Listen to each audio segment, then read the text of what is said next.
Halo, nama gue Edward, gue biasa dipanggilnya E.T. atau Ete. Jadi kalau kalian panggil gue Edward, biasa tuh gue pasti nggak nengok. Tapi kalau panggil gue Ete, gue pasti nengok. Sibukan gue itu adalah entrepreneur, at the same time gue juga adalah content creator. Kalau ngomong tentang jam, family gue itu biasa aja sih sebenarnya sama jam. Dari gue kecil, gue lihat bapak gue juga bukan tipe kolektor jam. Pakai jam pun jarang banget, sama nyokap gue juga sama. Hampir nggak pernah lihat dia pakai jam tangan. Satu-satunya jam tangan yang waktu itu gue pernah lihat bapak gue pakai itu jam Omega ya, which at that time gue pun nggak tahu itu jam apa sebenarnya, merek apapun gue nggak tahu. Gue mulai mengenal dunia jam itu semenjak gue kuliah di Swiss. Nah seperti yang kalian tahu, Swiss itu pasti kan udah kayak sarang ya, segala jenis jam kan ya. Nah itu pun gue tahu jam mahal satu brand, which is Panerai. Gue nggak tahu tuh Rolex lah, AP lah, itu semua gue nggak tahu. Dan memang kebetulan di circle gue itu, di usia kalangan umur gue waktu itu kuliah, kebanyakan anak muda pakainya Panerai. Jadi at that time tuh Panerai kayak wah banget buat gue. Gue jujur nggak tahu ini Panerai tipenya apa ya guys. Jadi long story short, gue itu selama kuliah pakai jam tuh, singkat gue tuh kayak Swatch lah, jam yang kayak enteng-enteng, gue nggak ribet-ribet lah. Kemudian ada time gue wisuda, nah di situ ada best friend gue, ada bokap nyokap gue, ada kokonya gue di situ. Nah singkat cerita, kita tuh lagi jalan-jalan di Geneva. Ya, come on, Geneva itu lo kayak jalan tiap berapa langkah pasti ada toko jam.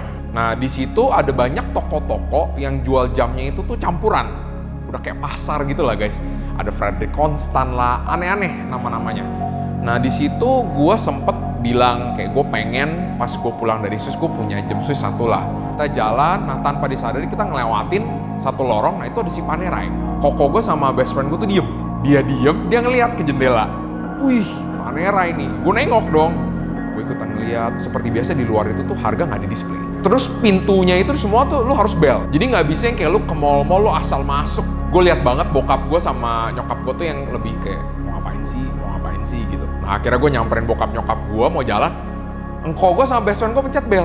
Masuklah mereka gitu kan. Nah gue kayak panik. Karena mau ngapain lo orang masuk gitu. Kayak belum tentu nggak bakal beli juga waktu itu gue mikirnya ya. Singkat cerita, engkau gue dari dalam dengan nggak ada malunya dong. Panggil-panggil ngelambai-ngelambai. Masuk gitu. Masuk dan gue cukup kaget. Gue baru tahu kalau di Swiss itu, gue nggak tahu di negara lain ya. Tapi satu toko masuk ke toko jam, even lu nggak beli pun mereka bener-bener nge-welcome lu. Hospitality at its best lah. Udah tuh duduk di dalam. Engkau gue mulai ngeliat-ngeliat ke display-display jamnya. Dan at that time, mata gue itu langsung terpaku sama si jam yang ini satu. Mungkin yang kau gue lihat itu adalah jam yang sering dipakai sama circle gue. Nah ini gue jarang ngeliat orang ada yang pakai. Gue iseng lah nanya harganya berapa. Kalau gue nggak salah itu range-nya antara 70 atau 80 juta at that time. Udah setelah gue nanya, ya udah kayak gue udahlah yuk. Nah terus tiba-tiba engkau gue nyeletuk, Pak si Dede abis wisuda, ya udahlah bolehlah kasih dia hadiah wisuda satu gitu. Dan gue nggak tahu bokap gue kesambet apa, dia Nah gue kaget dong karena gue nggak prepared, maksudnya ngebungkus jam gitu. Tapi gue nggak berani nanya-nanya lain karena gue takut mahal. Jadi karena gue nanya ini, terus gue langsung bilang ke bokap, kira-kira ini boleh nggak? Terus nyokap gue dengan cepatnya ngomong, ya boleh gitu. Terus pas mau bayar, ini yang bikin sangat memorable karena family gue itu tipe yang nggak suka pakai credit card. Jadi pada saat mau bayar, bingung dong, limit kartu kredit tuh kagak sebesar itu. Jadi gue bisa beli jam ini, itu patungan guys. Kartu kredit bokap gue, kartu kredit engkau gue, dan teman bayi gue sendiri. Lu bayangin. Dan itu rasanya pada saat itu tuh gue agak sedikit malu ya, kayak maksudnya kayak di toko, kayak maksa banget gitu loh. Tapi at the same time, lu ngerasa bahwa bener-bener mereka sincere, willing gitu, mau biar gue bisa dapetin jam ini. Even kayak best friend gue pun willing, udah pakai aja dulu gitu. Dan pada saat beli itu jam, gue dikasih bonus boleh pilih strap. Dan gue inget banget gue pilihnya strap ini karena kayak merah, kayak dari semua yang paling mencolok tuh merah.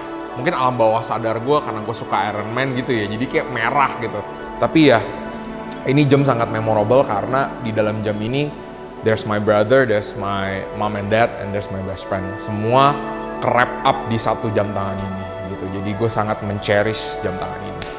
Jadi karena waktu itu ini jam branded pertama yang gue punya, gue tuh sangat milih banget kapan gue mau pakai jam tangan ini. Gue itu pakai jam tangan ini biasanya kalau misalnya pergi ke kondangan sama kalau misalnya ada acara keluarga besar lah, Imlek.